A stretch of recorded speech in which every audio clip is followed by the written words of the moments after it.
Hey, what's up internet, and welcome to Letterpress in Photoshop, a smart effect.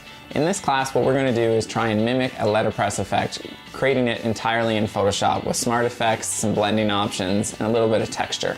I think this class is going to be great for anyone from beginners, intermediate, to advanced, because for the intermediate and advanced who are already familiar with using bevel and emboss and using blending options, they may not know much about smart effects, and they may not know much about trying to basically level a texture so that it's easy to repeat and stays consistent.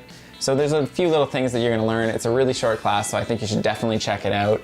It's a fun effect to use, and you can even print it out as a digital press. Basically, it's using a metal block or linoleum, or in the old times even wood, and the image gets pressed into the paper so that there's an indentation.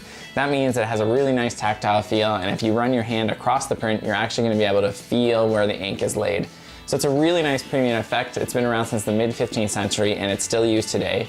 But the only problem with it is very expensive to get done. A lot of the times it's only done now in wedding invitations or really premium art prints by really successful artists. So this is a really fun way to recreate that effect, very cheap, just in Photoshop, and will make it look almost identical. So I hope you check out the class, and we'll see you in a second.